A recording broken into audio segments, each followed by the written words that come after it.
दोस्तों प्रणाम करै छी। रहल बात तऽ आइ हम बतबै के लेल जा रहल छी मिथिलांचल का पावर स्टार के छिए। तो साथी सब अपने सब देखलिए स्क्रीन पर मिथिलांचल का पावर स्टार कौन है। पावर स्टार कौन है तो हम लगने छली फोटो सनु भैया का और धर्मेंद्र निर्मलिया भैया का। तो चलू बात करै छी, एहि वीडियो में हम बता रहा सब कि पावर स्टार के छिए। तो हम बता नहीं सकै छी, लेकिन बात करल जाए तो गाना में जरा गाना में दम अछि तो सनु कुमार के भैया के गाना में दम अछि तो ओकरा पावर स्टार मानल जाए। या फिर ओकर एकटा गाना छै, अहूँ सबके दू लाइन सुनाबै छी। सुन गे पगली तोरा बिना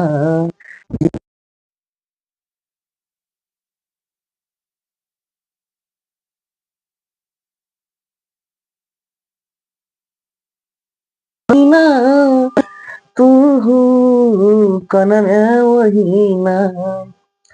तो बात रह जाए तो सनु भैया पावर स्टार अछि, धर्मेंद्र निर्मलिया भैया पावर स्टार अछि। तो रहल दुनू गाना दुनू आदमी के बात करल जाए, बात करल जाए कि पावर स्टार कौन छै। चलू पहले अहाँ सबके बता देले चाहे छी कि गाना गाबी में सबसे अच्छा के छै। तो रहल बात सनु कुमार का, सनु भैया बहुत अच्छा गाना गाबै छै, धर्मेंद्रो भैया बहुत अच्छा गाना गाबै छै। तो ई अहाँ सब बतबे के कि के अच्छा गाना गाबै छै, अहाँ सब कमेंट में बताब। और रहल बात कि पावर स्टार के छै मिथिलांचल का, तो ई हमहू नहीं कह सकै छी, अहाँ सब कह सकै छी, जनता लोग कह सकै छी कि पावर स्टार के छिए।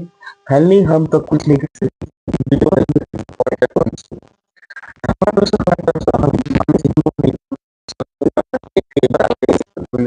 भैया बराबर अछि। तो अहाँ सबके बतबे के पावर स्टार के छी, सनु भैया या धर्मेंद्र भैया, एहि दुनू में से एक आदमी के बताब, कमेंट करके बताब।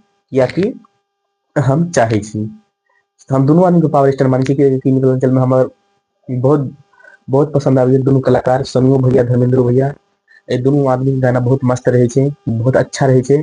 डीजे पर तो भैयो के गाना बजे और भैयो के गाना बजे छै। एकटा गाना हम सुना दै छी। बंजो हमर घर वाली गे गाम वाली, बंजो हमर घर वाली गे गाम वाली।